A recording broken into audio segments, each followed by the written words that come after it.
Get those. Well, I'm I know. social media. I know. You're hosting this. Social I got it. Well, but you said you were going to open. I know. So Well, here we I'm go. opening. All right, Wes, welcome back to Arkansas. Yeah. Hey, Larry, you were supposed to turn your phone off. It is. It's on mute, but the sound was up. Much I'm like sorry. you. This is much He's like supposed live to be TV. on mute, So but rough. he's Live not. TV. I know. Have you ever tried to mute Larry? Yes. How's that work? It takes a whole roll of duct tape. Yep. So, Just one. yeah, the whole roll. Just one. Duct tape is sticky. Oh, all right, guys. We have a packed week. We do. A little bit different this time. So instead of, first of all, this is going to be our official fair time going forward. So 2022, 2023, we will be doing a spring fair, mostly because I don't have air conditioning. Right? Yeah. We'll be Yeah, doing July's not a good month to do No, that. it's not. Yeah, well, it is if you want to see us sweat. Yeah, and, yeah. You know, look like the real. We'll have the loud fans in the background. Yeah. Well, we could scream over them. Sometimes we could scream in them. Wow. And Yes. That's always a good It entertainment thing. messes my hair up the way we Yeah, get it those fans does. going, so can't have Jason that. has to stop and redo his hair every show. So this is going to be our set time for the fair. And then the other thing that we're doing different is instead of 2 weeks, this one's a week, and we have some evening classes. Yes. So Yes. people that can, you know, I understand you can't stop everything you're doing in the shop, whether you're in the front office or the back and watch a show. So we've moved some of our more important, I don't want to say more important, but some important shows and some fun shows. Wednesday's going to Yeah, be hilarious, it by the way. is. Happy hour with Collision Hub. What could go wrong? Still waiting to do the Larry Fireside chat. Yeah. Well, I do want you to know the lawyers have said they will be here Wednesday morning to watch all of what transpires. pre-prep, and stuff, yeah. So that they're aware We of should what's do like a happening. special so Larry can read OEM procedures. That's all. We just You have to do smoke Doing a it for cigar and wear a Christmas. robe, though. We'll never don't go there, Mark. Danger. Yes. Danger. Yeah. So, Yeah. awesome. All right, well, I thought Mark had come up with a show idea. Thought to think of the two worst things in know, the English I language thought, to use. Mark I didn't think came that up was going to happen. with this show. Was it January? Mark, Yeah. we were Yeah, I sitting said, around hey, we talking? should do this. Yeah, and I thought it was a great way to start because this is really going to drive the whole rest of the week and all of the classes that are coming up. And then most of that, you have a great saying that I've been listening to you say for the last 20 years. You don't know what you don't know. You don't even know you don't know it. Yeah, and I don't think techs know what a good repair or a bad repair is. In many cases, no. Right. Yeah. So let's talk about what makes a bad repair. Yeah. Yeah. Yeah, and especially so over the years, people will post stuff. Proudly. Proudly. Like, look at what I did. And then I'll jump in, or Kristen will jump in, or Larry will jump in, and you don't really jump in, but I know you think it. Yeah. I don't need to. I guess. What do I need to He for? sidebar text. Have you seen that? I know. Yeah, say Yeah, something. he'll instigate it. What's And then- that- and what's then- that but then what TSA? happens- See, if you see something, say something. Yeah, Yeah, that's what he that's does. right, He'll rat the person out to us, and then he'll just let us go hog wild, and he just sits back and is like, I'm not getting in trouble for this one. Well, you know it's always crazy when I get a thing where, you know, Kristen mentioned me in a comment, and it's just my name. It's something she wants me to look at. So what happens is we jump in, and then we start going, oh my gosh, you can't do this, you can't do that, and then you get those people that just want to fight. And they want to fight. And so the truth is that And then Kristen they loves to ghost. fight. I Then do they- love to then they fight. delete the whole I mean, post. some people, you play golf. Yep. You know, Larry rides a motorcycle. I debate. Yeah, and I mine. and I That's what use you're calling it. and I use table saws without safety glasses. Yes. Do not let me forget. I have a box of safety glasses. You're right. Oh, I actually have one. Okay. As soon as it got in my eye, I actually put on my safety glasses, so it didn't happen again. Because I only have two eyes. Totally makes so much OSHA sense. Exactly. Exactly. Well, if I was doing collision repair, I'd wear safety glasses, but it was just a It table was saw. woodworking. Yeah, just woodworking. There's not a wood hub out there So- to teach him to wear the glasses. So Okay, my- first of all, Cut. time out. We're going to talk about that one later because I'm not so sure it's not a good business idea. Yes. Wood hub. So we're going to Wood hub. Wood hub. we're gonna come back to that. Cabinet hub. So it's wood hub with chub. Yes. I don't know where we're going with that. Oh, back to this. Okay. Oh, we got a show. That's right. So, and Look, it's the law firm already. are we live? Oh, we're live? We're live. Oh, geez. Okay. You know, we're about 15 minutes in and we haven't shown one car or done anything yet. But This you is know, great. but we got to set the premise up because what happens is that we talk to people about it, and we type things, and everybody's like, well, I've been doing this 30 years and I don't know, and you don't know what you're talking about and all that. And eventually I just stopped posting. It's like, why waste my time on an industry that wants to fight? We'll let Kristen fight. Yes. I carry the flag for the team. So what we thought we would do was, let's just start off, and I want to give a shout out real quickly to Mark Gabbard with Collision Repair Technicians United. I actually had a different show, and then some legal things happened that I couldn't show some pictures I wanted to show. So I called Mark yesterday, and I made sure that I called him early enough so he wasn't late for church, right? Don't want to have Mark late for church. Yeah. So bottom line is I said, hey, send me some stuff that's out there that you've seen so I don't have to go through the whole thing. And he started sending me some stuff. So if you look at the picture on the left there, this is, I love fixing stuff like this, easy money. Easy money. Gravy. Gravy. Now, Larry, do you have an opinion on that left picture? Well, let me just preface this. So number one, we are not against panel repairability. No. Right? We're not against filler. No. Right? So Not at all. I think lately, so we're not against that. But there are some specific things that make this a bad repair, and it's not because there's filler involved. Right, so we're right. not when this worries us, it's not because we're like, oh no, you can't have any filler on a panel, you must automatically replace sheet metal. I'm okay with filler. Sure. But there's some problems, Larry. What are the problems with this? Well, the one big issue that I'm seeing here right off the bat is that obviously the wheel lip, the outer wheelhouse to the quarter panel wheel lip has taken an impact. And you can also see there's a couple of feature lines that go around. Not only the whatever little small hem flange there might be, or little L-shaped type flange, you also have where the molding or the body side molding goes. There's another very small, thin type of feature line that's there. So, and you can obviously see in one picture it's actually deformed. You know, it's been displaced. So now I'm pulling it out. So you're trying to pull two pieces of metal that are basically either friction fitted together or bonded and friction fitted, or just bonded together, and you're moving them at different times in different ways. I'd love to see the backside or the underside of that wheelhouse. It doesn't look like there's a ton of filler on there, you know, based on this picture here. It looks like he did pretty decent metal work, that the rest of the panel didn't need all the filler and stuff, but I still question what's there. I also like to see that molding, the plastic, excuse me, not the molding, but the plastic bracket that holds the bumper cover on. I'd like to see that off, because the amount of damage that's in the left-hand photo of the left-hand photo. There's damage under that plastic. There's probably damage or something's moved. And now you see it's still on in the repaired section. And I'm like, I wonder what that looks like underneath there. I wonder how the bumper cover is going to fit to the quarter panel. You know, how is that all going to fit on there and stuff? And I'm not too confident that everything was done properly on this, especially the wheelhouse, and I guess you would call it like the quarter extension panel. You know, that area. Yeah, you can just throw an inspection mirror underneath there and look. I'm sure that there's some damage under there. There's something there. Still. So a couple of things to think about there. One, that wheelhouse is actually part of the structure of the vehicle, right? So if that wheelhouse actually has become compromised, kinked, you know, ICAR has the rule, right? Kink versus bend. That applies to every piece of metal on the car. So once something becomes kinked, even an exterior panel, it's gone. So we have that in play here. Two, what's underneath it? Probably kinked. Didn't get straightened out. Right? Even if you glue pull. Well, and if it's high-strength steel, even if it doesn't look kinked, because that rule's changed based on new materials. I mean, it may be a high-strength steel, or maybe there might be some ultra-high-strength steel in there. Probably not ultra-high-strength steel, but there's probably some high-strength steel behind there, which won't allow for straightening. So I think there's definitely some damage behind there. We just don't. We can't see even how if you far. glue pull it, though, the problem is you're pulling on the outer panel, but the inner panel is not going to come with the outer panel pull. So that gives me two problems, right? And so Jake, who's going to be here Wednesday, we're going to talk a little bit more about that, is that when my sensors, my blind spot monitors, everything mounts to a certain position in the car and is supposed to be at a certain angle. So even though you may get that quarter perfectly straight and it may look great and the paint job may be great and you're thinking, God, I'm going to slide that bumper cover back on and this isn't going to be seen, if we've changed the angle of the mounting position of that sensor, we've now changed the way that blind spot monitor is going to work. So that could be a problem too. Now, if I start to separate seams, so either friction fitted, and then just fold it over and grab. Or it's got some adhesive that holds that flange to the wheelhouse, and I start pulling and separate that. What happens to the longevity of that repair now?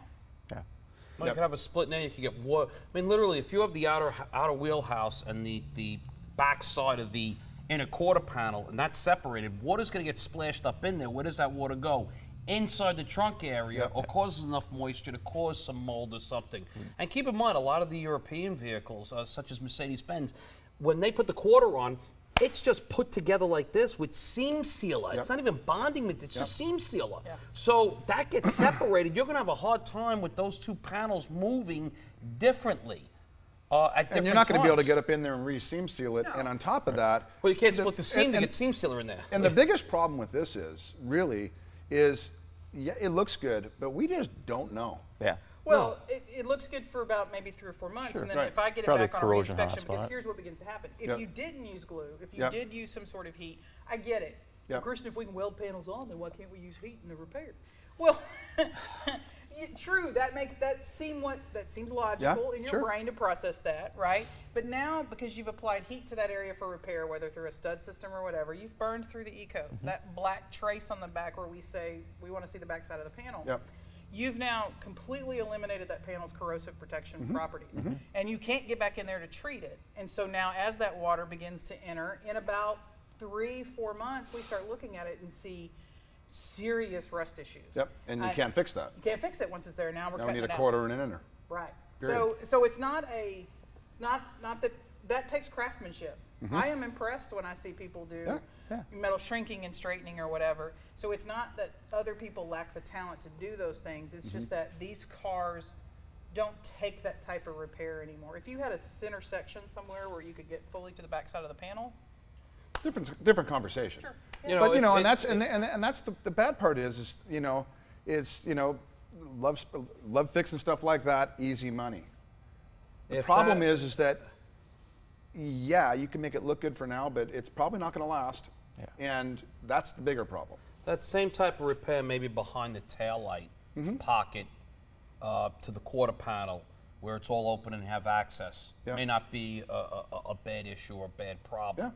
Or where the quarter panel meets up with the rear body panel, let's say, and you have that quarter floor extension where we usually keep some stuff in the back of the car. You can get in there with a hammer dolly and get behind there. But the problem is we do have the wheel well that's affected on this. All right. And you notice that the wheel's on in the first picture and the second picture. It doesn't look like So the wheel came never off. came off or anything like that. So I'm just wondering a lot of stuff that went on with this. So what can make a bad repair is leaving weak metal exposed that can affect the next collision, so maybe the wheelhouse, having things not be put back in their right position, in other words, what we left under the bumper cover, which is going to make a blind spot monitor not work properly, which could result in another accident. And we'll talk about that in a little while. Yeah. And then you've now increased the rate at which this vehicle may corrode. Yep. Correct. All right? Yep. And then let's go to the picture on the right. And we didn't see the before picture. Yes. Right. But underneath that filler is a door intrusion beam. You're right. Yes. Exactly right there. And that's where it is. So how bad was this door damaged that you had to put body filler Now- almost top to bottom, left to right? I will say this, I have seen some key scratches come in and it gets assigned to the new tech. and That this could is happen. what it ends up looking like. by the Yeah. time so. There's a lot of questioning here on this. We don't know how badly it was damaged beforehand. We don't know what's going on. I will say this much. The top portion I'm not so worried about. The bottom portion, I don't like that amount of metal that's exposed there. Then with a little bit of filler there seems to be a very, very high spot that's going on here. And you can see multiple colors of filler from different mixtures. There's 5 different colors there. Yeah, it's like, okay, let me put it on. Let me cheese grate it off. Yeah. Let me sand it off. Let me put on more. And Yeah. it's like, okay, how much minute? And listen, like we've gone through in the C20 group, a door skin, some people might say, which is not cost effective, which also a used door isn't cost effective. A new door is actually cheaper in the long run if everything's written properly. And that even goes in the class I did with a GM door. That's very expensive to a door skin or a door shell that's used. But here is something that I'd love to see beforehand, how bad it was, and say, hey, look, either the tech screwed up trying to do body filler, which I still think that's an issue, just based on the evidence shown here, but how bad was this door beforehand? Maybe you should have changed the door and not had this tech do this type of job to it. Yeah. Well, the other thing here is, I think depending on where this damage was originally, I may have back panel access, right? I may have been able to, if let's say I did some heat or whatever, I may have been able to get to the back of this. Very few techs do a lot of that on doors. But there's something else I need to think about. I'll bet Cars- money of the doors, the interior Interior trim trim panel's panel's still on. No, Still no, on. Larry, the intrusion means bent in enough dude, that you I'm can just- actually get backside access. I'm just excited that the mirror and the handle's off. So Well, we'll that's just nice. we'll It's not a go there. bad thing, right? But cars have changed. Yep. So on the interior of a door, sometimes behind that plastic vapor barrier that we hate, or cartridge now they have the Right. plastic cartridge. there are sensors, and those sensors are measuring what? Pressure. Pressure. Pressure. Pressure. So and that's they're the measuring problem. the total pressure in the door. So if I've now changed the shape of the door, I've changed how many, is it CFMs? The It would volume be of How air many- in there. The volume of air. The volume of air that can be in there. But now I've also, because I've really basically changed the material of the door. The door is now filler. The door is not necessarily metal anymore. So the next accident's going to impact the filler first, correct? Yeah. Yes. Will that door crash the same?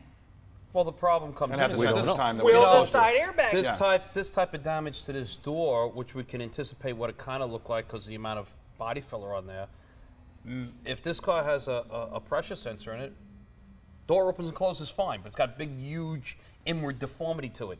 It would make it unsafe to drive if it had a pressure sensor. Yeah. That's what a lot of people don't realize because I've changed now the capacity of the air pressure, the capacity of the air volume that's in there, and now the sensor's going to read differently. This could mean you could be driving along, hit a bump, someone back into it and maybe hit it again or something, and the seatbelt lock up, not lock up, something Or could it's go not, wrong. It's not impact, so that side impact comes and it doesn't read the same again. And we all know in the world of airbags, a second early or a second late, either Life of and those death. have dramatic Yep. consequences. I mean, Yep. Honda has that great video with the Watermelon. watermelon. Yep. So we're going to talk a little bit later on today that writing estimates really isn't about damage. I mean, I could walk up to this car as an old school estimator, Yep. an insurance estimator, and I'll hold that title for today. Put it down as repairer. And I could go, well, that's a repairable door all day Yeah, long. yeah. And in theory, it is. Mm-hmm. The metal is repairable. Sure. But when we start thinking about everything that's connected to it, what is even if I want to argue that this is a good tech, this is a good tech who's made a bad repair because of not necessarily understanding all the consequences. Well, and I think it goes even further than that because, if we go back to the beginning, what do we need to know about the car we're about to work on? Everything. Everything. And when do we need to know it? Before I touch it. Like when we write the estimate. Right. Because when you're writing the estimate, you can't, if you knew what we just said there, pressure sensors and all that, I don't know if this car has it or not, but this is the conversation, that if in fact you write an estimate to repair the door, the technician doesn't necessarily know, and they're hoping you did your research, Right. and you could be fixing a car that could be a death trap. Well, and I'll just say, from our history, our 20-something year history together, I've got to go to court and prepare for Larry to bring up things that I've never thought before. Yep. So I've got 20 years of PTSD of dealing with him.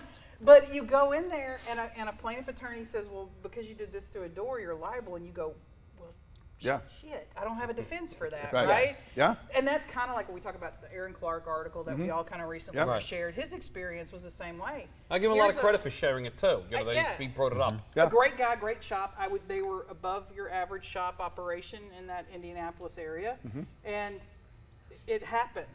And you kind of go, well, I didn't know, right? So Yep.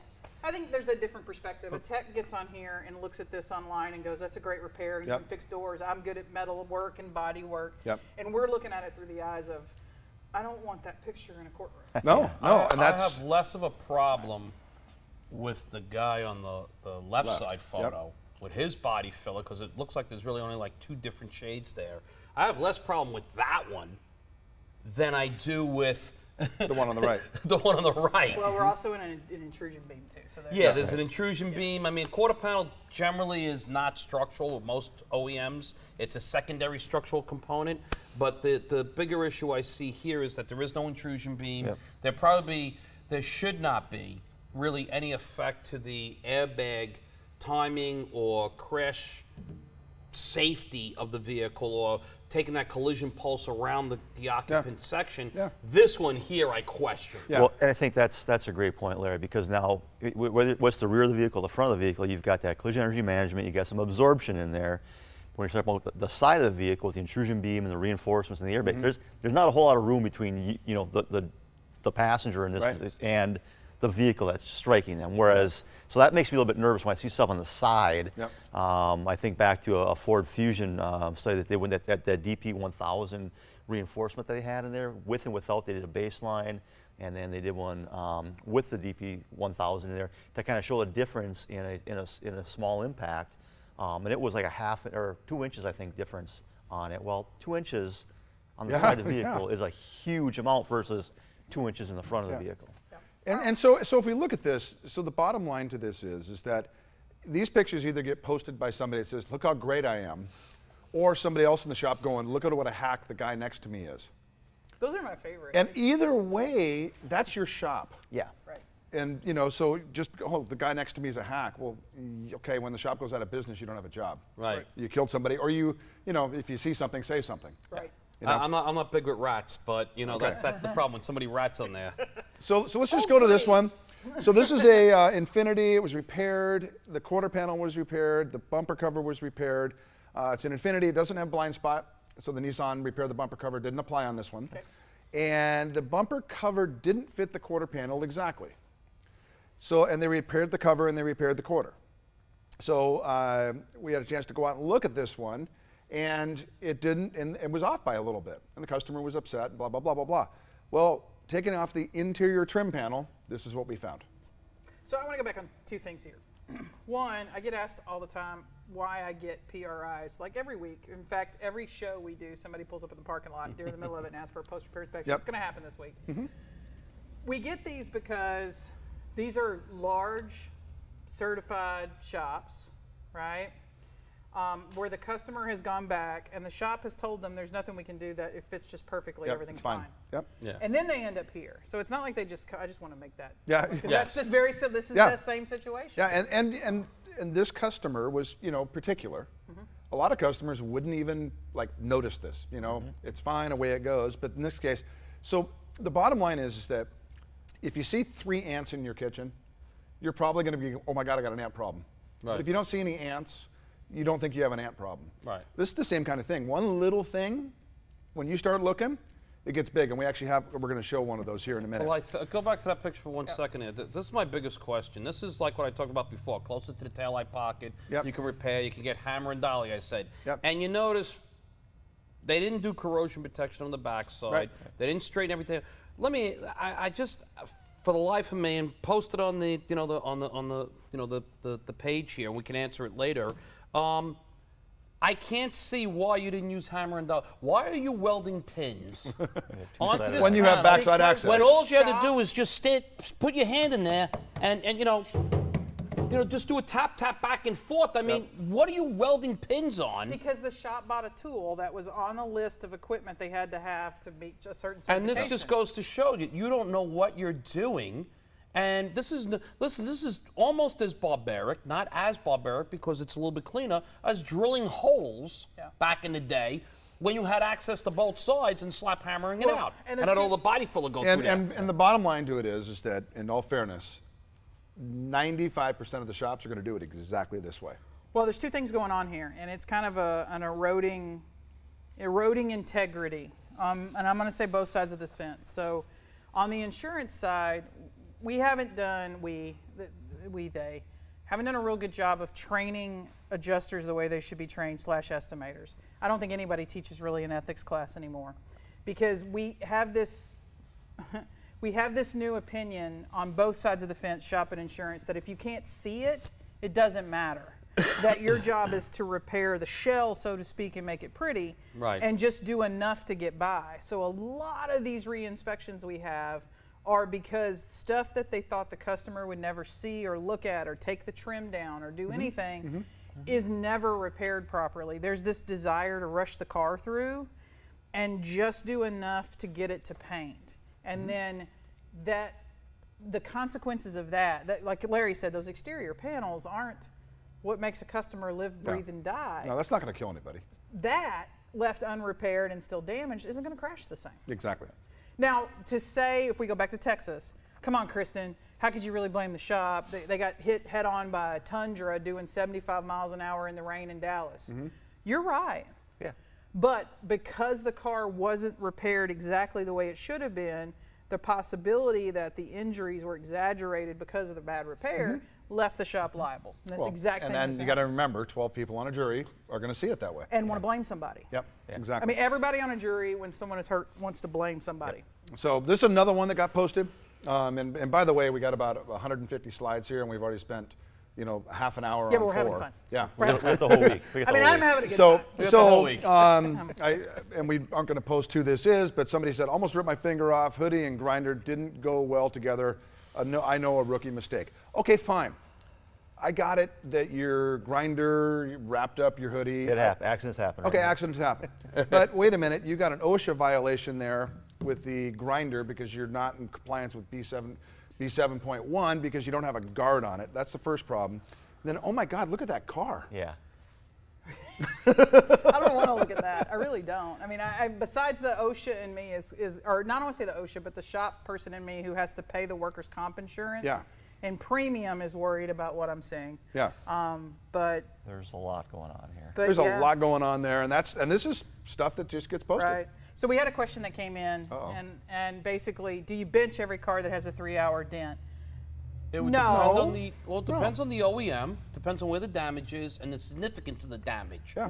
But do we measure every car? You have to measure every car. Yeah, yes. we measure every car. We're actually going to talk about that after, further down in here. But yes, you have to measure every car. Do you have to bench every car? No, it depends on the type of damage, the significance of it, and even the OEM in some cases. Some OEMs require you got to put a headlight in, you got to put it on the bench. Yeah, and there's a difference between measuring for damage analysis and measuring for repair. Correct. Sure. Big difference. Yeah. Yes. And that's why, but most shops or insurance companies, they write, set up and measure whatever it is. And that's a just, fallacy, that's actually for repairing, not for damage analysis or whatever. So having it on a bench doesn't necessarily, you don't have to have it on a bench for damage analysis. Yeah. Yeah, okay. Let's go to the next one. So this one, there's just a lot going on in this very simple picture. This is where somebody there's what, 1, 2, 3, 4, 5 welds on it. Right. Now, here's the problem. We got 5 welds that are all 5 different. Yeah. Made by the same machine, supposedly. I think you have, what people need to look at here is that you need a uniformity amongst the halos and the impressions and stuff like that. I think this has some tip issues. Yep. I think we Setup have a little issues. bit of a tip misalignment. Yep. I think Yeah, we that one's on the also bottom for have, sure. I definitely think we have some dirt that's built up on the tips. I know we're going to talk I'd like about to this see in the the welding backside of that. class. Yep. But I'd like to see the backside. I don't know if they shunted a weld. I don't know which weld's the first weld, second weld, third weld. I mean, you make an assumption 1, 2, 3, 4, 5, or 1, 2, 3, 4, 5. Yeah. I don't know if he bounced around, but obviously there's something going on here. I don't even know what type of welder he used to tell you if it was an automatic or not an automatic, or if he had to set pressures. But there's obviously some issues here that it would bring question into saying, hey, listen, let's take it some practice welds. Let's see what's up with this machine. So- something's Hey, we weird should do a here. show on doing welds and destroying welds. Yes, we're going to be doing That's that. Thursday, Oh, that's right? Thursday. Okay, That's cool. Thursday. So here's what we've learned, right? Jason's going to talk about, you guys are going to do some welding Thursday, destructive testing and everything. One, just because you put it on with a spot welder doesn't mean you made a good repair. No. Sometimes you make it worse. So to say I spot welded the panel, which I go out and I do a lot of post-repair inspections, and the shop goes, well, Kristen, there's clearly the panel's on right. We spot welded it. No, and this is a great example of that. Oh, we got a better example coming up. Right, and most of that is that shops don't understand how to set up a welder, how to pull material off the car to do your test welds with. Yep. That welding coupons is not how I test a welder No. at all, right? And then they don't understand how to read the OE repair procedures that throughout putting on a panel, you may have 3 to 4 different weld pressure requirements based on how many layers you're going So through. do you mean that if I take 2 18-gauge galvanized steel panels and I spot weld them together with a mag, and then I squeeze type them together, and then I do a bunch of continuous welds all on the same panel Coupon. without destroying it, that's not okay? It's not okay. And we see that. So we get to the Exactly. car. I mean, if I look at that, the second weld from the bottom, Yeah. the pressure, it's That was jacked bad. up. They almost punch through. It's almost I like a think rivet. it's an alignment issue, and Right. it's a dirty tips potentially. On Yep. Yeah, A but dirty if I'm tips, it could be I mean, the one in the middle, because of the way it looks, it almost looks like it's a pressure issue. with that one, and the second one down seems to be a pressure issue. The first one at the very top looks almost proper in a way compared to the other four. Well, it looks like, other than it looks like it stretched the metal because they didn't have Well, the it looks panels. a little tight. Yeah. I'm not. Once again, I'm not positive what they were doing here. And we'll what say was this going over on. and over. There's no such thing as an automatic welder. No. So just because you buy a welder that will give you a green light or a woohoo sign or whatever, that doesn't mean that weld is right for that car. And you still have to do a weld test. You may have a bad repair. And a weld test for woo-hoo every sign. What we should get is record you going woohoo, and then when you make one of those, Could that be an upgrade? It'd just be An upgrade. Here Like so your welder can either give you the Kristen woohoo or Right. maybe even like what's his name, Samuel L. Jackson. there you go. Like if your weld's bad, Samuel's that's a voice. bad weld. That's a bad weld, man. Well, and then on top of would that, pay for that. I know, I would right? pay for It's that. like ways, like let's say that we had there's 2 layers on this, and then maybe there's 3 layers. Yeah. We got to set up the welder for that. We're going to talk more about Right. how many test welds Well, we're and going to then do. what that third layer is. I Yeah. mean, so if I'm going to sandwich between in one of those components, like Honda is a great example. Yeah. In one of those layers is that high strength, ultra. 1500. and- Yeah. Then that's a completely different setting, and then me being able to test that in the shop Yep. is completely different. And I keep thinking about we did that repair here with 3M one time on a Honda B pillar. And Sean Collins is probably one of the best techs I've ever seen work. I mean, he's an amazing guy. Yep. And Sean's here with Dennis, who's now retired from 3M, and they're kind of struggling through welder setup. And they had a Pro Spot automatic. I think the i5 is what they had brought in for that repair. And they're struggling through setup. And they're on the phone with Caboose, and thankfully he was back from Japan. But we spent almost a whole half day preparing to actually then do the repair and videotape it. And I think Well, that I think most something- shops spend half a day on welder setup, aren't No, they? I don't think so. Oh yeah, sure. Now, we wouldn't have to do it again. The next Honda that came in, we would have worked through our issues. Right. a little bit quicker, but still need Yeah. to do the test to make sure that everything's set up the way it needs to be I set up. supervised that really greatly. Yeah, so- I'm sure you did. Okay, so I'm not. So let's just walk through this one. This one says OEM certified. I don't know if that's certified or whatever it is, I but think Well, somebody. kind of fine. kind of certified. We're not sure, but in this particular case, this is Subaru. Again, posted on the internet. So we'll just kind of look at a few of the different pictures here. So on the left picture, we've got a whole bunch of welds. Now, what's really important on the whole bunch of welds is none of them really look the same. They're- Consistency. It's like whack-a-mole with welds. I mean, there's I'm just glad I didn't have a big breakfast. That's all. Yeah. It's just, And then what is that? Grinder makes the welder, And then Jason. what is that pink stuff around the edge? Which is that wealthy primer? Is that glue? Is it bubble gum? I'm not sure. I've never seen the. I hadn't thought about bubble gum. It might be bubble Well, gum. it could be, That's- right? my that's the vote right is it's color. that red Or rust-proofing primer. some of that, that whatever it is. But Yeah. you start looking at those welds, and then you start to look at the heat effect zone around the welds. I mean, Jason, you spent a lot of time looking at welds. Yeah. And what would you say about that if you were online with somebody talking about that? We got some heat going on there, and and it's hard to tell from the photos, but it looks like may have some porosity. We got a lot of brown soot there. We may have Yes. some gas issue. It's maybe not clean. It's not that the gas is off. I don't think, but Yeah. maybe it's the flow rate's too Yeah. low. We got there's some the porosity in there. contact tip is dirty. The nozzle's dirty. There's some his dirt, yeah. positioning. It's obviously not all cleaned off with everything. He's trying to burn through some stuff. Yeah. I mean, I seen his welds for Christmas. He's getting a grinder and a pair of No, eyeglasses. but that's part of the problem is I think everybody, that's part of the problem. Let me just say two. One, the grinding we're is so finding through the welding class that so we're doing that online validation thing. And we're finding that when the technicians get to the actual testing day, they're not doing so hot. Right. And that's pretty scary because these are large shops that have spent lots of money on training and certifications to put stickers on the wall to say our techs are certified in welding that are failing. So there's that gap between performing it on clean, material that doesn't look like anything you Yep. see in the collision repair shop, Yep. and then actually putting it to use in on panels. the vehicle. Yeah. So we have that going on. But the second thing that we have going on in this industry is there is a myth, which I believe would be here, that go ahead and make your nugget a certain size because we'll clean it when we grind it. right. And so we sometimes make maybe what was an ugly weld but strong, and you're going to talk about strength of welds and all that, Yep. what makes us weld strong on Thursday. Well, maybe an ugly but a somewhat strong weld, and then we kill it when we start grinding away to make it pretty. Yeah, and I just want to be clear on this. I'm not. I tried to do some research on what shop this was.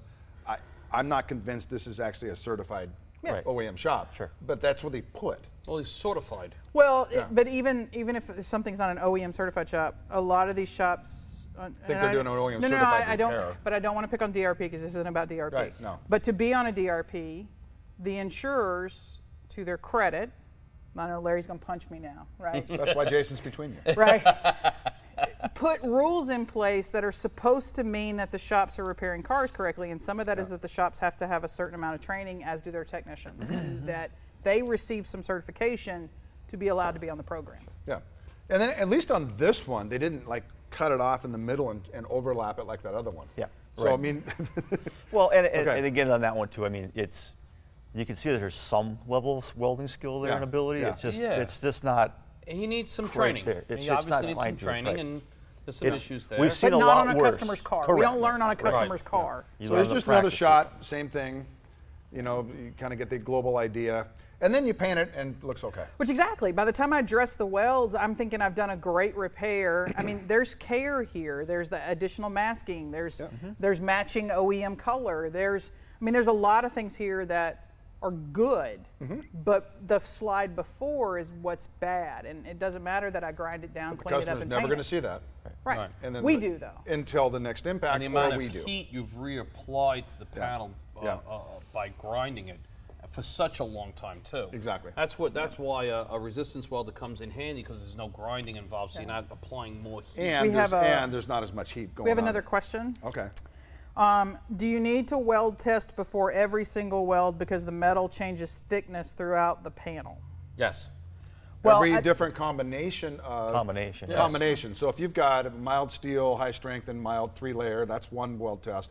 For the MIG, or for the mag, and the squeeze type, if you're doing both of those. And then if you have a seam weld Yep. where a sectioning is being done, Yep. then you're going to have to perform the same type of positioning, the same thing. So I mean, All if you're putting a rail in, Yep. and you have to squeeze type the inner and outer pieces together, you're gonna have to make a practice weld in that. And then wherever you make the cut, you're gonna have to practice a flat, Yep. a vertical, because you got two verticals, And an overhead. and then you're gonna have to practice an overhead. Yep. And you have to do all three. All three of those welds, even though it's four, but you got a duplicate there. Right. So you got to practice all of them to have it prepared and do your destructive testing. Yeah, so the average quarter, as I was doing some research on this, because I look at this very closely, the average quarter has 6 to 7 test weld combinations. Yeah.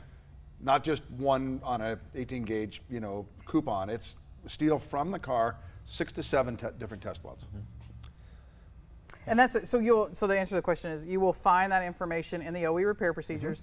They have specifically thought of that at where all the different material thicknesses are going to change, and then what materials are in those. So, like we said, 3 layers on the bottom of the Honda B pillar was way different than 3 layers in the middle of the Honda B pillar. Yep. Which is why So- they have different requirements for spot welding on. Right, from exactly. And so for that B pillar, I want to say, Sean, I'd have to go back and watch the video. I want to say there's like 13 different weld Yeah, settings there's a almost on lot. that one, Yeah. that had to be done. But you've got to test those to make sure that you're ready. And then the other thing you have to do is determine what order you're going to do the weld in, based on the other kicker on that was that there was adhesive involved, and Yep. we had to get that panel in before the adhesive cured. And so you might do 4 welds, and then stop, and then go back and tune your welder up for the next 4 welds. Yeah. So this is a process. It's not just grab the welder and go. Right. Yeah, and thinking through that and watching, like I said, watching Sean think through all that and how they were going to do it, I'm like, man, that's really what we miss. So even if you're a repair facility and DRP, MSO, whatever you are, and you're thinking, well, we pull the repair procedures and we put them in the RO folder and we send that out to the technician. That has nothing to do with whether you're going to make an accurate repair or not. Right. Exactly. So I think Exactly. the tech should have Just a one- computer one, at exactly. their workstation and be able to look it up. I don't think we've done a really good job in this industry. We say OE procedures, and we say it a lot. You should pull the OE procedures. You should pull the OE procedures. Easy to say, that's why. And we can print it, and we can hand them out. But we should haven't done a follow really them. good job of sitting down with the technicians and going, okay, let's think about what this means, Let's how read you it, would need to interpret it. prepare for this repair, Yep. what your steps are going to be. Or vice versa, the tech not explaining to the damage assessor or the Yeah. estimator on it too. I saw, it may have been 5 years ago, and I'm looking for the video because I want to find it, but we went out to California and visited Kai Young's shop, and they were putting a quarter panel on a Tesla. And to do that, he had 3 techs, and they laid out a table, and they laid out all the rivets and everything they were going to, and it was a Tesla, so it's different. But I mean, they laid it all out. They had a meeting with like a shop production manager on who was going to do what when. It was almost like a pit crew meeting. Yeah. And then they executed the repair, and it was, that's the missing, I believed after watching that, I was like, that's the missing step. We talk at technicians, we send them to classes, and when they come back, but we don't spend a lot of time telling them, okay, now that you've learned it, here's how we do it. Right. Yeah. Well, there's so much stuff to interpret as well. I mean, we're in OE procedures every day, right? And we find stuff that. And we text each other and go, what was does that? this mean? Exactly. And I would say And we're paying attention. 90% of our Pick-A-Tech inquiries are clarification questions. Yeah. It's not that they don't know or they can't find it. It's like, what is this really trying to tell me here? Right. And we have the conversations, we work through it together, we reach out to the OEMs, get interpretation from them, and it's That an looks like a mess. important piece of the puzzle. Well, this one says, I love my work. Got a little, We don't. hard eyes and smiles and all that kind of stuff and a wink. And okay, so this is a Mercedes.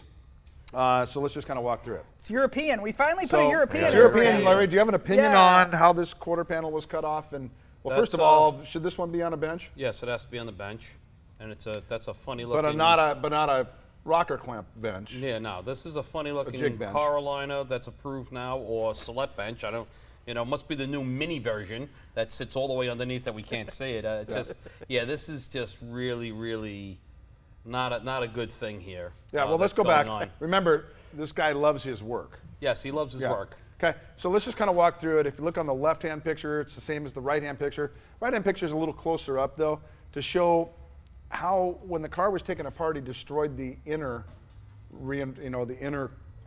floor panel, drilled too deep onto the frame rails, etc. Yeah, so we talked about that, and I think, I want to say Norton and 3M and everybody's done a really good job talking about this. Whether it's your drill or whether it's your file belt sander, when you damage, dent, do whatever to that mating flange, you don't have a bond now because you have this dip. So it's almost like a little bit of an air gap. So Yep. the strength to that panel is now gone. It doesn't matter whether you use regular adhesive or structural adhesive. Yeah, it doesn't matter. Because you've created these it's almost like perforated paper. I think that was a great explanation that I got of it. If you think about perforating paper, it tears real easy. Yeah. When you do this and leave all those little dents going into the flange that you're going to attach to, you've in essence perforated your seam. Drill completely through. Yeah, I've seen a that couple, too. a couple spots. Yeah. Well, Couple spots go right through. Yeah. So Yep. we're all from the backside. yeah. You got to lean in. Yeah, and Yeah. so then just a quickie here. This is, and I didn't know exactly what year this was, but I got something that, pretty similar. And this is just the cut sheet for how you cut it off the car and how you put it back on. But on the left picture, you'll see that I put some red dots on all the OEM welds that I could see, the spot welds. And then if you look at the down below, it looks like we're not putting as many welds in as we should. Well, they also cut the quarter in the dog leg area. Yeah, which is not there. Yeah, no, it's a complete overlap And panel. then we've got an open butt joint. And Jason, I know you know all about welding, so how are you going to fill that in? Well, just And it's supposed to be silicone bronze. build it up over time, just a little bit, a little bit. A little at a time. Yeah, yeah. So the problem with this car is that the technician loves their work. They took it apart. They damaged it. They put the quarter panel on. Looks like they're using OE parts. Blah blah blah blah blah. Except if you look at the on the left, it says TYC on the cardboard. I don't think there's any aftermarket for this car, so it's probably just protection. But that's what it looks like in the driveway. Yeah. And the customer's never going to see it or anything like that sculpted. until the next collision. So it might look good, beautiful job. However, what's underneath is what counts. I think RDT would give this a thumbs down. Okay, so this is one near and dear to my heart because I actually personally inspected this one. Customer had a complaint, got rear-ended. They replaced the bumper cover, they replaced the reinforcement, they replaced the rear body panel and the liftgate. That's what they did. Car on the left is how it looked after they finished it. The biggest complaint the customer had was, see that little, on the right-hand side, that's the shock that holds the liftgate up. The shop damaged it, and it wasn't actually holding the thing up correctly. Wouldn't say it. Yep. So they basically said, hey, Well, well, there's a way for them that's to not test part of the that. accident, so have a nice life. It's not part of the accident. I love so many post-repair inspections start with it's not not part of the accident. So I'm just going to tell you right now, if you're listening out there and you want to avoid post-repair inspections, you want to avoid us posting your pictures and say, here's the latest car we're Buy a looking at. $40 shock. When the customer comes in with a complaint, don't say it's not part of the accident. And you can look at their complaint issue, but pull the car immediately in and look at the whole thing again. Yep. Even if they just say it's a speck of dirt on the quarter panel I don't like, pull that sucker in and go through it. Well, if you didn't repair measure the car, then just buy the car because you probably screwed something. So that's how it started. It started like that, and the customer had an injury, had an attorney. They said, "Oh, let's call." They called, and we went out and looked. Okay, so upon looking, now we get a little different angle. So the liftgate doesn't line up exactly right. It's not lining up. And then if you look at the upper right picture, no seam sealer on that lower area, and the frame rail on the right side still bent, and they just shoved a bunch of seam sealer on there to cover something up. That's like not even. I mean, I think Larry's favorite saying, but he do apply that with his tongue. I mean, just It looks like he licked it on. So then, And like you would think that, like, what happened I've to the never heard good that old one techs before. that we knew when we were younger that would spray everything underneath there with the black rubberized yeah. undercoating? Yeah, So absolutely. it kind of like tricks the eye and hides stuff. Like, why wouldn't you, or sprayable seam sealer to try and hide the deformity to the rear rail? Just spray both rear rails, you wouldn't notice it's been. Oh, they must have repaired it. They got new fresh paint on But it. here's the thing, Mark. looks Was that what we would call a reputable collision repair yes, center? absolutely. This is a highly educated, plaque on the wall type of shop, not without naming names. And they were a OEM certified shop for this brand. Oh, beautiful. And they were also, which is Honda, and they Not gonna name also names. were on multiple insurance DRPs. Ah, very nice. Yeah. Okay. So yeah, if you think that this isn't coming out of your Here's the shop- frame rail Oh, from the bottom looking up. It doesn't quite meet the rear body panel they just put on. Yeah, don't. But you know, the close. stupid part is It's the painter near. actually got some paint on it though. So By accident. by accident. By accident, a little overspray. Okay. But then some other things that became fairly obvious. You can see the floor's got a little buckle to it there. Got the seam sealer. Now that's just glopped on, put it on with the tongue. Yeah, he looked it You on. know, wide, you know, it's a 3-inch tastes good. paintbrush. Now, if that's you look why on, we have window lickers and body That's repair. right. Well, Yeah. Didn't Sean make a video on if you can use our tools from 3M, our little, little scrapers and stuff, or you can use the specialized little tips, or if you want, you can lick it on. I thought he said that in the video. yeah, now on the right side picture, that's the rear floor. Ah, but And beautiful.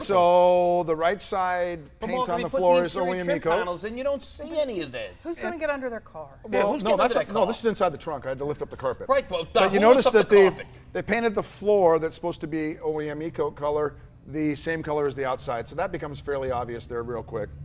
It's an upgrade. And then this is, now without tearing the car apart, this is with the borescope looking in. And who looks inside their car with a borescope? Come on, Mark. I do. Oh, yeah, but okay, but this But- customer didn't. So that's the then, thing. so We're now, either so we're now, prepared for now trouble. remember, this thing started with a shock Floor, yep. that didn't look good. And there was also one more issue. You know the thing that holds the cargo net? Yeah. The little little clip? hook, yeah. Yeah, so the interior is brown, and the tech must have lost it, and they actually put a black one on. And the customer noticed that right off and went, well, what's this, what's that? Oh, we'll buy you another clip, and that's not related.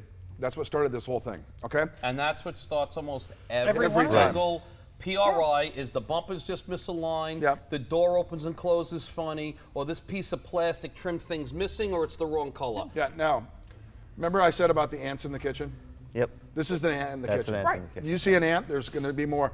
Now, when that happens, Larry, and you've done a lot, and so have I, and you have as well, how often do we find this kind of stuff when it's really a small thing to start with? Yeah. It's pretty much, Well, that challenge. not every time, I but mean, 95% of the time. if the challenger shows up, if Yeah. this particular insurer didn't decide to settle it because they did not want it to be on the show. Shh, you're right? not supposed to say that. So- we wanted to have it come in today. I wanted it to come in, but you You know. just jinxed it. But no, because as soon as I posted that we were going to do it on the show, suddenly after not talking to the guy for 3 months, they really wanted to talk. Problem But, solved. I can tell you that But- they just picked up the phone and mailed him a check. I'm just right, saying. but the guy's complaint was over stuff around like he felt he had a wind noise around the passenger That's door. what the He was- customer sees, though. Yeah. Make That's- the radio louder. Yeah, exactly. Exactly. So then, do you want? It's an so then American we car. start. So it goes to the No, shop, is this another shop. worse? Well, the same vehicle, but bottom line is then it goes into the shop, and the customer wouldn't go back to that shop for the full repair because they're like, Gee, I don't they already blame 'em. messed with us once. Yeah. And actually, I did call the shop, said, hey, listen, you got some issues. They tried to do a few things like adjust the rear lift gate, but they didn't address any of this. Well, Mark, while we're talking about So it, wait, again, that's- if you're listening to this and you happen to be an insurer, Yeah. right? Or you're listening to this and you happen to be a multi-store location. Yep. And you think that it is realistic to tell the customer to bring the car back to have it re-repaired. Yep. Stop saying that. Yep. Because if you went to a doctor and they cut off the wrong leg, would you go back to that same doctor for the next surgery? Yep. You'd be like, oh God, no. Yep. But too often we tell customers, well, then you'll bring it back in here, we'll Bring it back, re-repair it. re-repair it, And you feel like you're doing, hey, Christian, we're trying to do the right thing. We told them to bring it back in here and we redo it. They don't Now trust this you. don't is have part to. of the re-repair. No. No. This is the This is original. tearing it down. Tearing it down, It gets okay. worse. Yeah. So yeah, so I if you mean, look look at at it, it. There's more. so it's Honda, so it's a copper weld through primer issue. Right. They got bad welds. Look at on the right hand picture. Should never use copper weld through primer. Well, of course not. But Honda actually specifies don't with mag weld use any weld through primer. Right. And they did anyway. But you notice the reason why I like that picture with the green arrow there is that they ground the heck out of it, Yep. and then they sprayed the stuff over the top of it. So you can't say this was done when they took it apart, trying to see what's going on. On the right-hand side, you can see the welds got a massive amount of porosity. So this gets really simple. And it looks like unless it was did they grind too deep there in the repair, or was Yeah. that from the removal there too? Yeah, that's the Yeah. file belt. Yeah, hole. exactly. Well, so bottom line is, and I can show you 150 pictures on that car. It's really simple. Resolution was they totaled the car, and because it needed now a rear body panel, both rear frame rails, the rear floor, and both quarter panels and inner quarter panels because of how they actually did it and didn't corrosion protect. So twofold here. One, somebody didn't want to total the car. Right. Is what happened. It came in. It's like, let's just. And I told them right that I enough. said buy the car, and they said because of that I saw that frame rail and I said before we tear it apart, buy the car. And they're like, yeah, right. Well, so the reason it got repaired in the first place, at the original date of loss, when it went into the shop for repair, somebody didn't want to total it. Yep. So they didn't write everything. They figured out that whole, Yep. our whole new plague, if I can make the outside look good, this will be fine. Yep. So we didn't write all the stuff that was obviously there in the beginning. Yep. Right? We try to repair it. Now it gets just worse. Now you're just digging a hole. Cut your losses and move on. And you think this customer was upset because the shock didn't work and the little clip was wrong? Right. After I pointed out to the customer a couple things, and I just said, don't crawl into your car, but here, look at this picture. Here's what's going on. They got increasingly upset. I bet. And, by And the then, way, and then it don't went to drive your another car. shop and got torn down. And they got increasingly upset. Yeah, and so this, this got legal, like consumer protection, it got ugly Well, financially. and to the insured's defense, I mean, just like I'm going to keep saying, if this Challenger shows up this week, which I hope it does, here's a customer that did everything they should have done. Yeah. They got a recommendation from their insurance company. They got a recommendation from the maker of the car because you put your logo on the building and said this shop is certified. Yeah. They went online and they looked at customer service scores that come in from estimating systems that inflate how you are seen online and go, well, they have a 4.9 or a 4.5 customer service. What else is a customer supposed to do to make a good decision about where to get collision repair? Yeah. So then when these issues come up, why do these shops stay on the programs or whatever programs they're on? As soon as you're found with this, I'm not saying kick these people off forever. They gotta fix it. Kick Well, them they gotta- off and put they some. gotta clean their act up. If I go back and just put my adjuster hat on, if Yeah. I had an adjuster that had screwed this car up, they would have a performance and they would have a write-up in their human resources shield and a performance improvement plan for how this is never going to happen again. Yep. But we don't do this when shops do this. Right. And that is the next customer that goes into that same place to get a repair. What's it going to be like? Yeah, well, like that, possibly. So you wanted me to show this one. This is the Atlas. Look away. Just Yeah, look right. away. Hey, Larry, don't look. Besides being a total loss, to Larry's begin blood with, pressure just went up a few notches. and I mean, there's So here's the nothing, close-up of it. This is nothing correct about this Right. at all. Nothing whatsoever is correct about this particular. So first of all, should it be on a repair. bench? It has to be on the bench. Because it's a Well, Volkswagen. they It's removed Volkswagen. they removed the interior, so they And- did some and yeah, good stuff. he did this. Well, I they mean, covered it with welding blanket. obviously, the management, the tech, probably the owner, all need to be thrown out of this business completely. This is just an abomination. This is I don't want it to total. I It's right here again. Here's where we're I'm at going to again. send this video over to Volkswagen, Warren, and let him take a look at this and see what he has to say, just for my own personal fun. But this is absolutely atrocious. I'd love to see this car. Oh, I did too. I Because show really, the next picture, Mark. Okay. When you do this, when you show us the teardown, or Oh, I'm wait. sorry, this is the first one. When There you we show go. us the teardown and then you just show the car back together, Yep. even you know you don't want to show us what happened to that car. Right. Yeah. Yeah, you don't want to. Yeah, you don't want to. Yeah, so this is, look how great I am. Yeah. You know, and from 20 feet away in a picture on the internet, it didn't look too bad. It's absolutely I atrocious. just- But if I we don't start know. laying over the pattern of what we see on most cars, some of the cars we've just shown, that's probably what's going on with this car. I didn't want to total. Yeah, exactly. I mean, especially right now, I see way too much of it, and I get COVID. I get it. I get that claims are down. I get that. Yeah. That it's hard to find jobs to bring into the shop, but we don't change the way we repair because of the economy or the availability. We don't change the way we repair because of the age of the vehicle. Right. So we don't use less care because the vehicle gets older than we do on a brand new car. This is just idiotic. Or a less So- expensive car versus right. expensive So I car. hear, well, Kristen, we pull procedures when the car is a 17 or newer. Well, gee, that's mighty nice of Yeah. you. Yeah. If you got Or- a 57 in, you should be pulling the procedures or for that we're only going to 1957. scan them if they're a 2015 forward. We have put into play all of these escapisms, these things that we tell ourselves that tell us that we don't have to, that we can change our mind. Kristen, I have to feed my family, so I need cars to fix because I Yep. don't get paid if we don't fix cars. Yep. But then when the work in the shop is full of repairs, then we don't mind totaling things the way they are. But we have like I said, we have this kind of eroding integrity where we just don't. It's greed. There's one way to do things. It's called greed. That's what just they one do. way And to they're do letting things. greed get in their way. Well, if the average severity, let's just say it's 3,000, just for a round number, the reality is, and I've said this many What, times, with the it should be more like uneducated 6 or shops? 7 Right. in reality for the average car.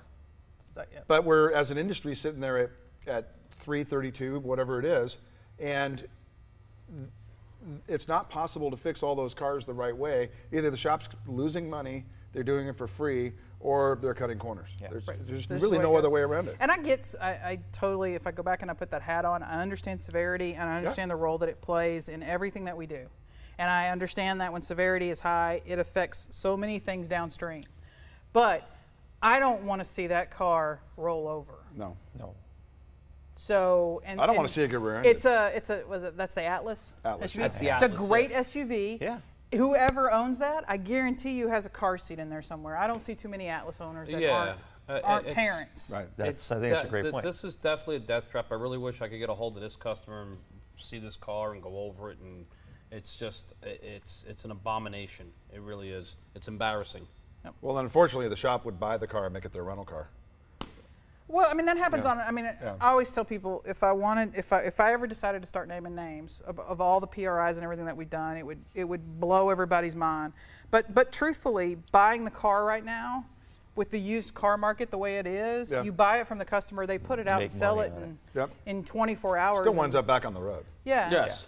So, Yeah. but and there's no law that prevents those cars from being retitled. Unfortunately. there's nothing we can do Well, about it's just it. like totaled out cars that are rebuildables. I mean, the car we have here, we could buy this in the auction. We could Yeah, this is a rebuild great if we piece of wanted to. We did buy salvage. the auction. And, Yeah. and that's the problem with it. It's just, I don't think they should be resold and, And we cut a couple rebuilt. corners. Yeah, and, right, yeah, exactly. Yeah. Okay, let's move on to this one. Larry knows all about this one. we Well, repair this that. particular customer, and I'll give you the overview real quick, was impacted in the rear, from the rear, Thanks. going forward. Impacted from the rear going forward. Someone was trying to overtake them. They wound up hitting obviously the quarter, the wheel. The wheel got displaced forward. Suspension damage, obviously the quarter, the outer wheelhouse, part of the floor pan, the rear body panel, the bumper cover. And Okay, it's hit hard. it's okay. hit hard. How many hours to fix that quarter? What's that? How many hours you? It'll buff out. Okay.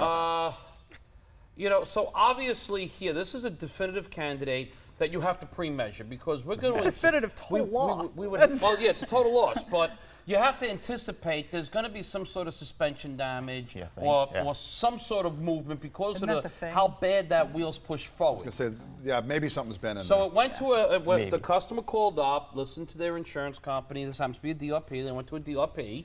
They fixed it. It took them 60 days. Certified DRP. They had this thing for Certified 60 DRP. days. 60 days it took to fix it. Okay, so let's stop right here. I want to stop in the conversation because this one's amazing, right? When you have a car for 60 days, As a and DRP. it's a Nissan, Yeah. and we don't have a part availability issue, Right. that means something was going horribly wrong. Yes. And they were not ready to give this car back to the, whatever it was. Most likely, I'm going to say part of the delay was an internal struggle between the shop and the insurer. Probably the shop wanted to total this, and they were getting some pushback. Brand new Nissan, whatever it was. But so part of the delay was probably in a dialogue that was taking place completely without the customer involved in it, which is another thing I can't stand. And the customer went to pick up the car, and it was filthy and dirty. Their blood is still in the interior. There was still some blood from her, Okay. from the collision inside the car. There was some stuff missing out of it, so she left it there. She went back again to pick it up, and there was still some issues with it. And then she finally picked it up on the third time at the same shop to pick it up.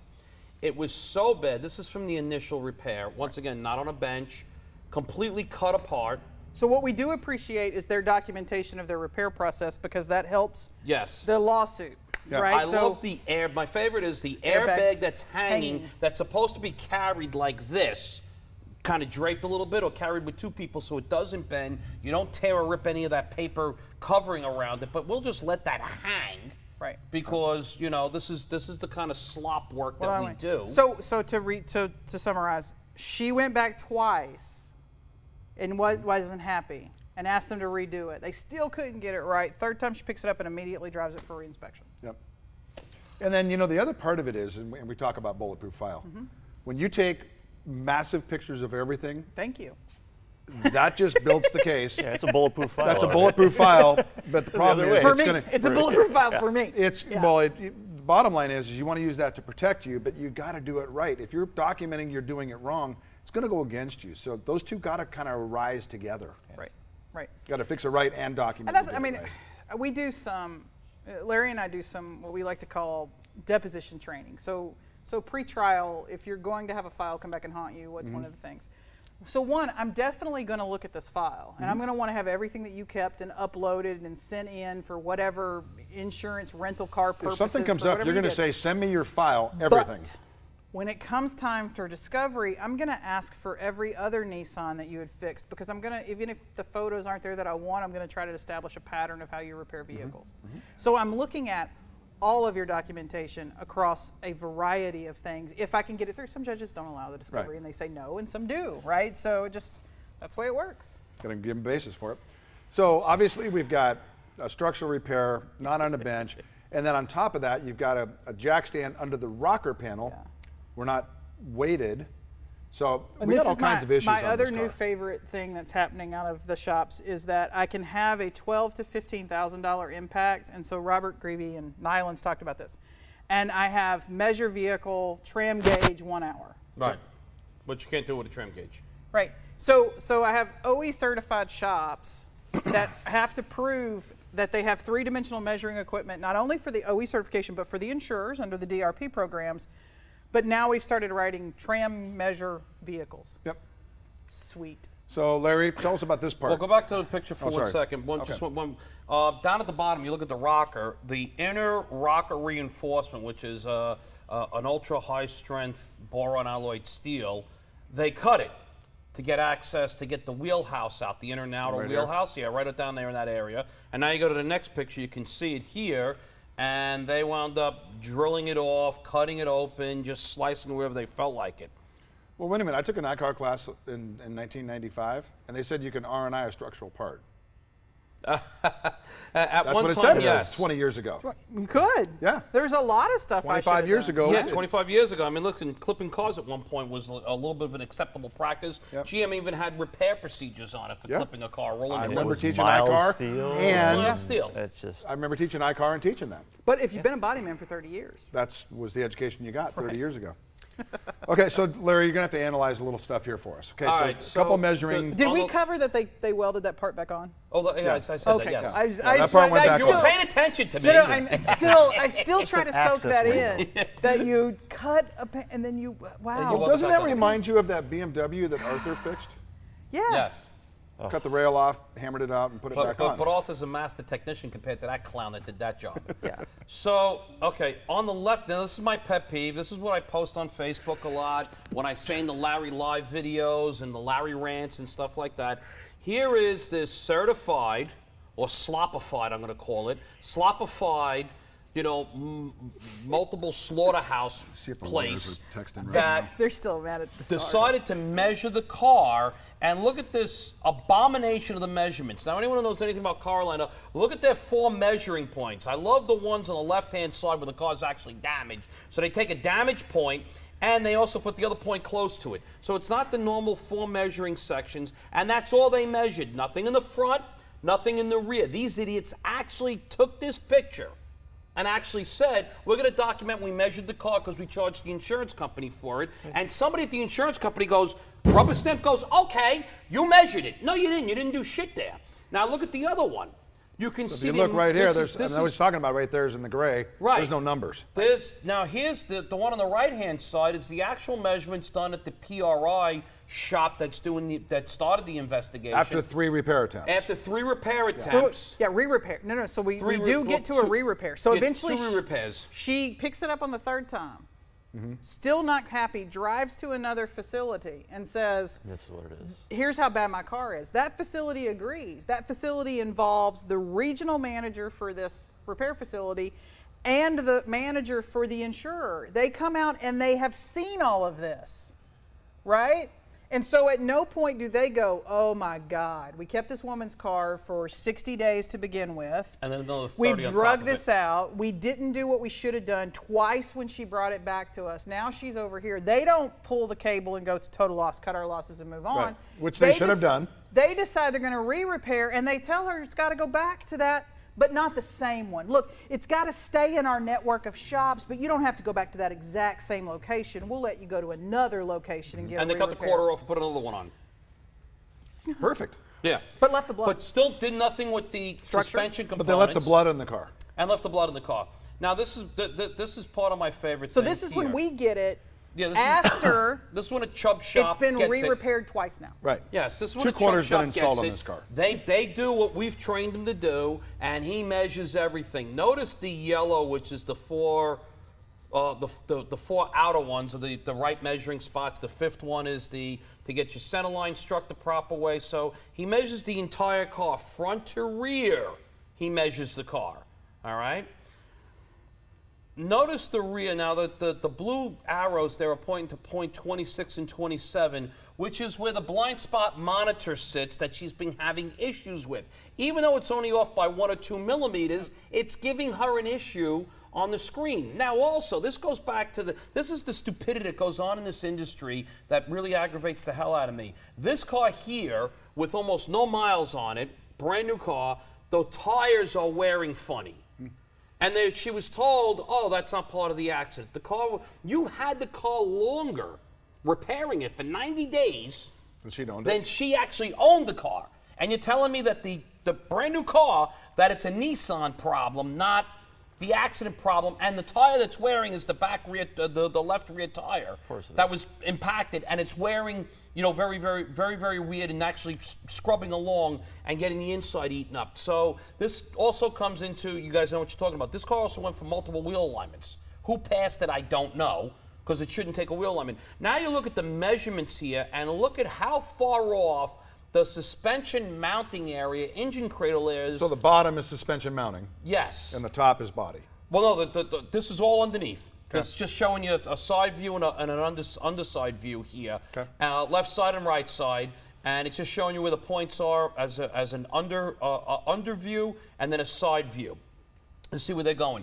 So you have points down here of 21, 25, and 28 underneath the car that are all misaligned on the structure itself that's causing an issue. You also have some misalignment on the opposite side, okay, in the rear rail where the car, would you anticipate, the car got impacted from the rear going forward at or near an angle to the center line of the vehicle, which now it's a unitized structure. Everything's attached to each other. It pushed the right rear rail over a little bit and kind of twisted it because it's attached to the floor pan as you push this floor pan around that they never took attention to because they cut everything off while it's sitting on the floor. Right. Well, so 2 things that happened there. I'm still not thoroughly convinced that it got measured when it first went in for repair because everybody thought, oh, we'll just put a quarter panel in this car, right? But unfortunately, a vehicle goes into a shop, and we start thinking immediately, and we're going to talk again this afternoon around estimating is not about damage. We start thinking about the damaged area, and we believe that that's all we really have to look at, and we never bother to look at the whole car until now it's back and it's in. Yeah. Larry's called in, right? Yep. Now, So clearly, this thing's still twisted after it's been to the shop, original shop, and another shop in the same network, and we still have this problem. Oh, so I forgot to say. So she gets it back from the re-repair, still not happy, still has all the problems, still has the ADAS issues or whatever. So she goes to another dealership. The dealership, again, immediately after this has been repaired by the shop again, goes, this car's screwed, and you better find somebody. They didn't want to touch it, yeah. They didn't want to touch it. They didn't want it on their lot. They didn't want to have anything to do with it. And their advice then is you better find somebody that's willing to fight to get this totaled. And so that's where it ends Here up. we are. And it There- winds up there in you a are. Chubb shop who's been working out pretty well. So we'll see what Okay, so happens. Larry, Well, that's not. So let's go back real wrong quick. car. So we'll Yeah. wrap this up Yeah. where it's at, because then we're going to go on to. yeah. This thing's still not settled. This is just a total loss. It's a Nissan. Was it Altima or Sentra? Altima. Altima. It's a Nissan Altima, right? Normal car. It's still not settled. The woman has been paying for rental out of her own pocket because the vehicle's not safe to drive. And still making car payments The too. insurer and the repair shop have both been offered. Please just let me explain. I know that you feel like you're so deep into this that you've re-repaired it once that you just keep thinking, I'll throw one more something at it and make it go away. But please let me explain to you why this is just a total knock it in the head, pay her rental bill, pay for the car, make her sign a non-disclosure agreement, and move on. They still won't do it. You know, one part of me says I really wish they make this customer whole and just take care of it. Another part of me is like, please don't let it go where it's gonna go, and it'll be everywhere. And then we can't Please. say, this is a great example of, we can't say that it's just a bad tech that made a bad repair. Because this is elevated to insurer level management and regional management for the repair. Yes, with So- their supposed experts that know repair. Right. And so it's elevated now. At what point has I mean, I always used to say, when in doubt, total it out, right? So what I used to tell my adjusters, a totaled car never comes back to haunt me. Right. So the making this prolong to where now she went to just saying, please total my car. Yeah. Now she's like, I'm going to go have a meeting with the Attorney General. I may file a consumer fraud case under the consumer protection laws, which is treble damages in this state. Yeah, in that state it Plus is, yes. attorney fees. And So this car could easily cost the shop $150,000. and it's a no-brainer. No different than the one Mike Anderson and myself worked on. Right. Their for a rear pictures body panel. alone, Yeah. not your re-inspection report, Larry, Right. but the shop's photos alone are going to win the case. Well, the question I even bring up is that this shop happens to be a OEM certified for this manufacturer. Oh, really? Come on, guys. You know, Well, did you look at anything? when I don't want to defend anybody, but when you forget who's more important in an equation, and when an insurer, this particular insurer is Geico, correct? I can't confirm or deny. okay. I'm not saying it because I Right. don't know. I don't remember. Right. I can't remember right I don't now. mind naming insurers, but when you have so much connected to an entity, it becomes very hard to see what you really should be doing. Yeah. Right? Well, an insurer never has a say on the repair, and that's what Well, they do shops if you're a have to get DRP. through their heads. Well, for a DRP, even then they don't, because guess what happens when you go to Oh, court? we know I've been there that. plenty of times. But that's not how the shop And, sees it. but they don't know that sometimes. You know, the Yep. problem is that they leave the courtroom. Well, You know. if we look at the other one that may show up here this week, one shop volunteered to just do a teardown. They're like, I don't want to get in the middle of it, but Right. I'll do a teardown and let Yeah, the I'll representative use my come facility. see Yeah, it. And the insurer's response was, the shop will do what we'll tell them to do, or we'll kick them off the program. right. Right? So then my neck turns red and I get real, because that's not fair. A shop's trying to help a customer, but they're going to Yeah. get punished for it. But that mentality, those words come That's out a of the strong arm they tactic. come out of the insurance adjusters, and that's not corporate. At No, no right, point yeah. in corporate That guy would get fired if corporate would heard I him have say that. if I picked up the phone and called corporate today, I'm sure that adjuster would be walked out the door or reprimanded. Something's going to go in his file. That's not how corporate feels about claims or their customers. You just opened the door to RICO. Or on that. how- It's a strong arm tactic. Oh, yeah, or by how saying things could that. happen. But because that gets said by local and field, shops really are afraid. Yes. So, Yep. okay. And this, I mean, this whole thing here, this is not a case of you don't know what you don't know. No. Like They know. and I'm just, a little bit out of character for me, like, I'm so sick of seeing all these things over and over and over. Like, it's got to stop. Like, Well, you wonder why we do the World's Fair. Well, there's a question that just came up that I had to respond to. I wish we didn't have to do another where show like this. basically people are saying, and I agree, the way that we do this seems rude, it seems mean, it seems counterproductive, it seems like it doesn't. The way we do this? It's scared straight. It seems like that we don't want to help young techs grow or foster. But twofold. One, I've been nicely training for 26 years, right? And the industry's not getting better; it's getting worse. Yes. Okay, so doing it the nice, supportive way hasn't seemed to make things better. No. And I always tell people, in some way, there's a reason Jerry Springer's been on the show, been on air so long, right? Because or Maury Maury, Povich, we all yes. want to know who the father is. Everybody looking at these pictures wants to know who did it. Yeah, they do. Right. So if shining a white hot light on something makes people go, oh, then I guess it's got to be done because the rest of our media or whatever's available in this industry can't, because like shops tied to a DRP, sometimes people are tied to advertising dollars and they can't say things that are controversial.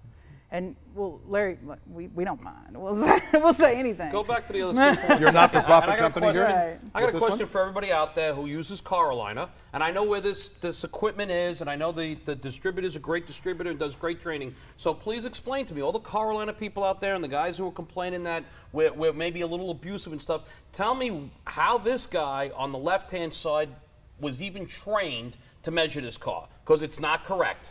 No way in hell.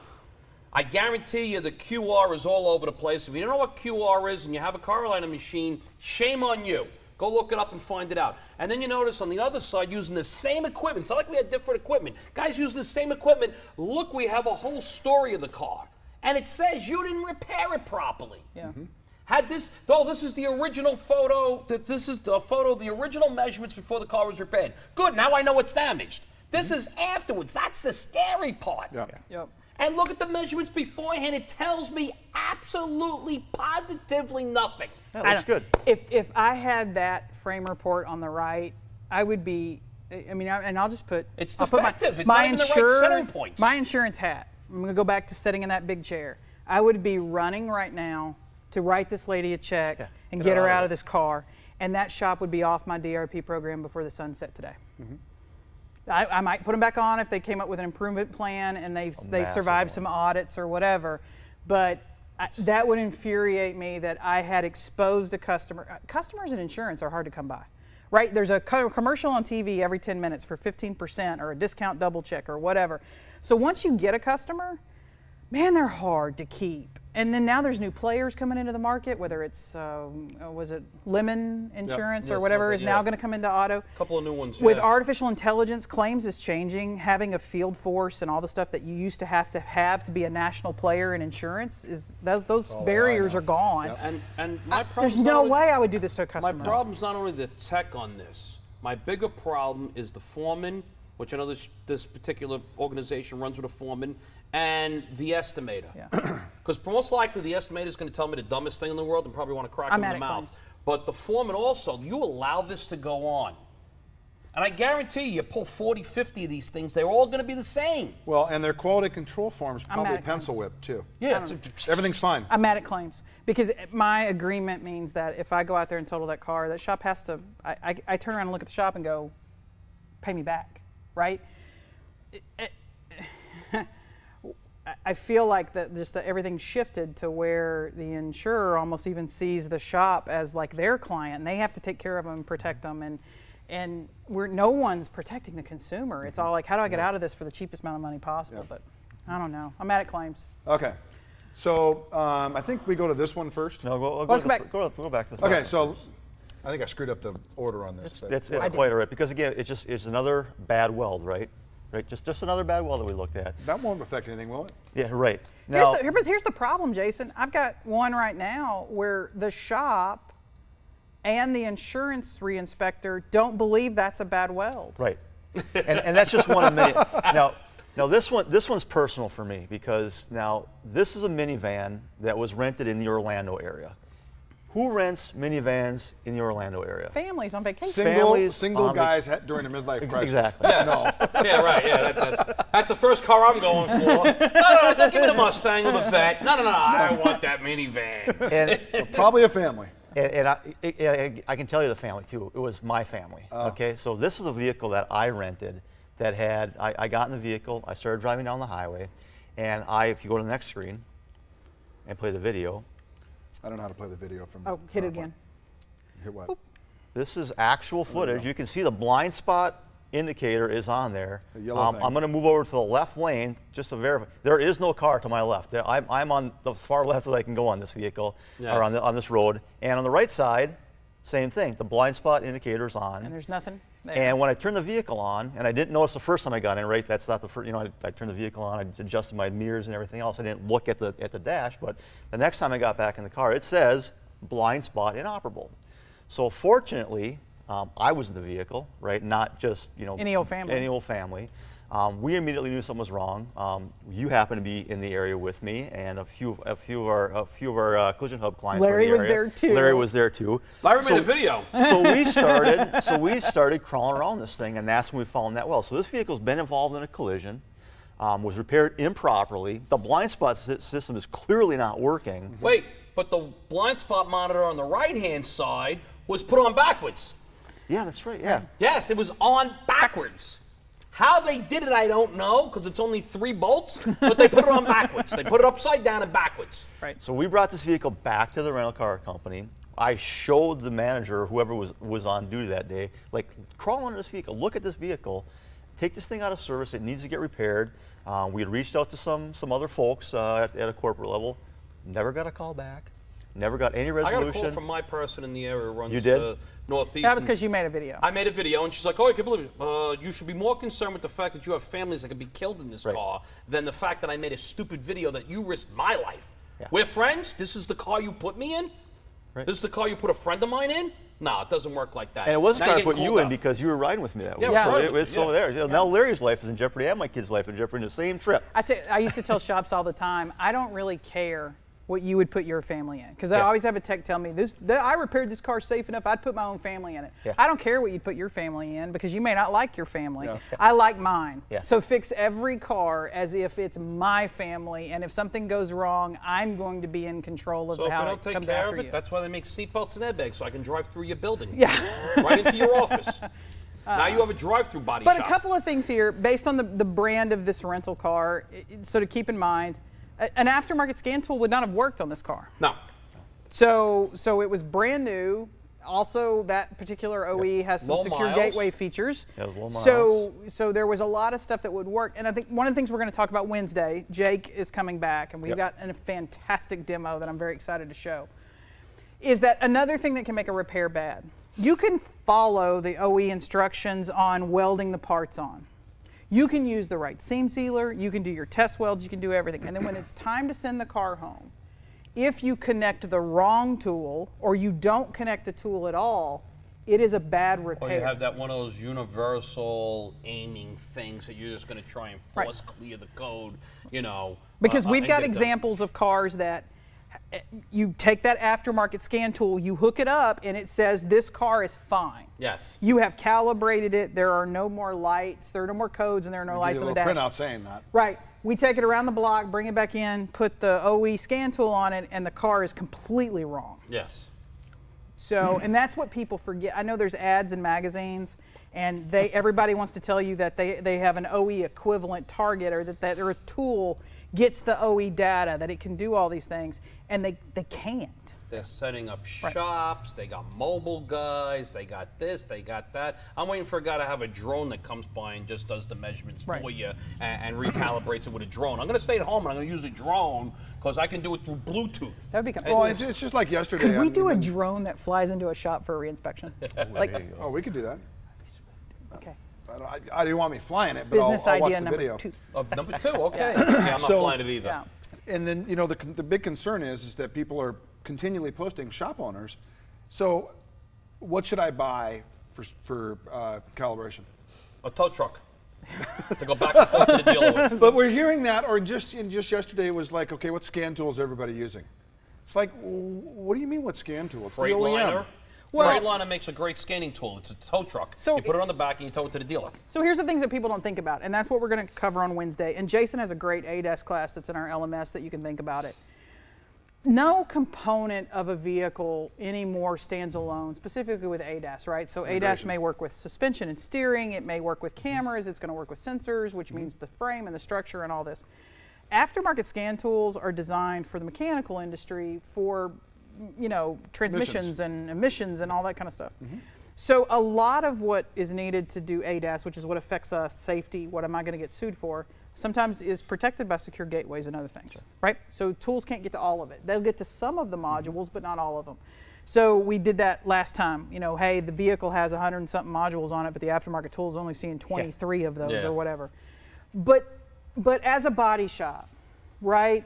We don't do well with the stuff we should have known for the last 25 years, like welding.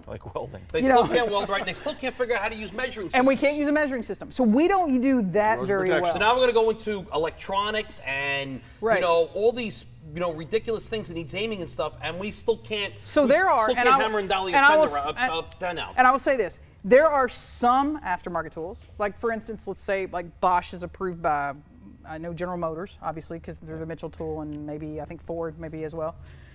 And So Bosch there are makes a lot of some components for tools. cars, too. There are some tools that have one or two OEs that they actually are compatible for, but then they're not compatible for the others. So do you want to buy the Bosch tool, and then go buy this tool, and then go buy that tool, and put them together?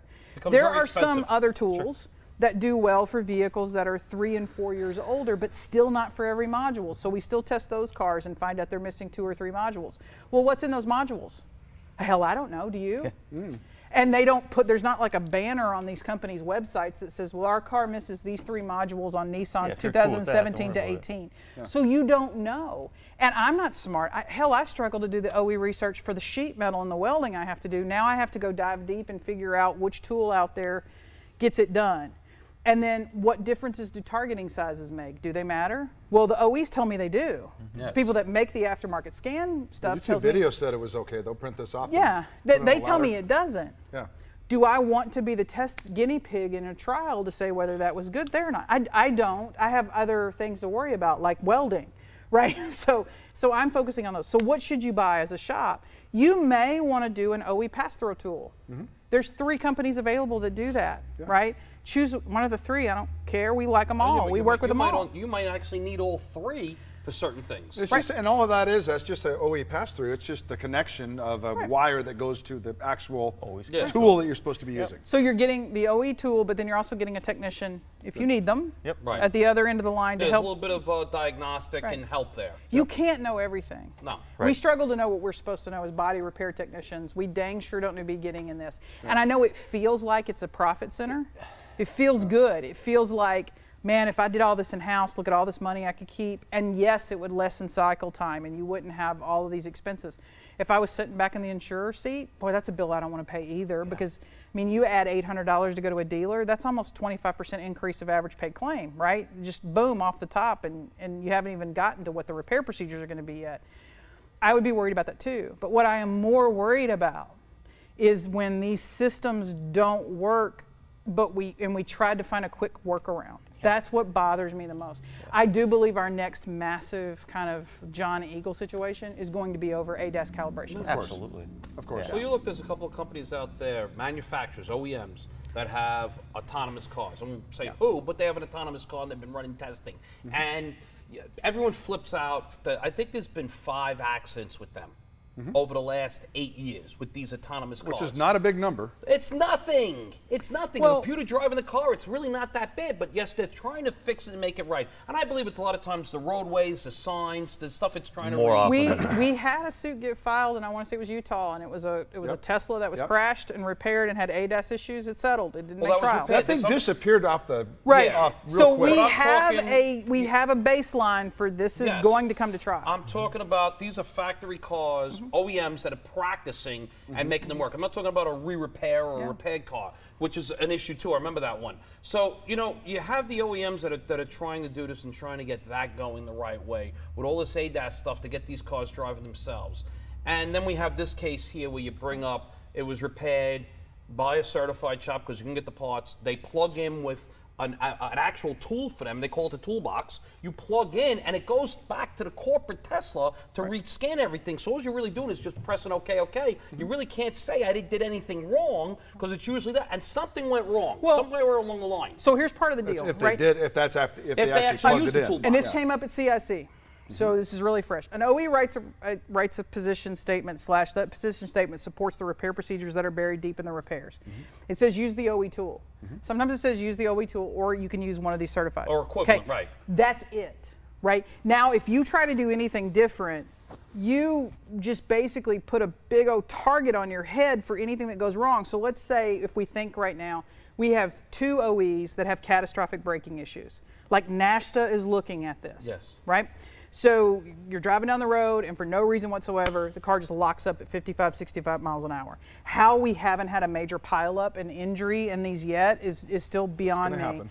But we already have NASTA looking at these catastrophic braking incidents. So let's say the car leaves your shop, it experiences catastrophic braking. We could make a case that really that car probably was going to experience that without, but we've had an intervening event. We now have had a collision repair. You now own that car. So if something went bad and the customer loses control, let's say it's Miss Smith and she's 89 years old and she's on her way to church and she's doing 55 in the 70-mile-an-hour freeway, because that's what they do, right? Yep. And catastrophic braking locks up, she loses control, goes in the ditch, and now she's hurt. She's going to hire an attorney. Who are they going to sue? They're going to sue the OE. Yeah. Everybody. Right? They're first going to sue the OE, right? Yeah. Catastrophic braking, And there's other a people are gonna look at NASTA, it, well, it's I an got a 80-year-old lawsuit. 89-year-old woman, she hit the wrong pedal, and then So- you start going into the research. So they're going to sue the OE. The OE's going to send out an engineer, right? Sometimes, Larry, that's been you. We've with done your it for a firm? few OEMs. All we're there for the client and the OEMs there. Okay, you're going to come out and look at that car, and you're going to go, this thing's been in a car wreck. You're going to want to see the records of the repair. And you're going to see that the shop did not do all the calibrations, check the SRS, and do everything, the brakes, and do everything with an OE tool. What is the OE then going to do? OEM's going to get out of the They're case. going to walk out the door. OE's done. Oh, listen, no different than basically the John Eagle case where, the insurance company was out of it. I think 3M at one point was accused, but it was the wrong material. It was some other buddy's material, and the OEM was out of it. And you got left standing there. Who was left? The shop. Very similar to what happened to Aaron in his shop situation. Aaron, yeah, right, So yeah. everybody got thrown out, and he was left standing there alone. And they decided to So settle here's that what I case. tell a shop. Every time a shop tells me, Kristen, we want to get into calibration, we want to get into this, and we want to buy this tool, that tool, but we're not going to do the OE and we're not going to do the dealer. Okay, do me a favor. First, send me your measuring charts. I want to see what those look like. Because if you can't measure a car right, you're never going to be able to do this right. My thing is, tell me how you're going to prepare your defense against me. I'm going to be the one that comes in and sits next to a plaintiff attorney and writes you questions that you're going to have to answer, or somebody much more talented and intelligent than me. But how will you defend it? And if you can't come up with a bulletproof way in which you will defend it, why would you even consider buying that equipment? Because you could do everything right. When we talk about a bad repair, you could do everything right. You could put the quarter on right. You could measure. You could weld. You could have perfect. And that last step could be the most wrong way. crucial one you screw up. Yeah.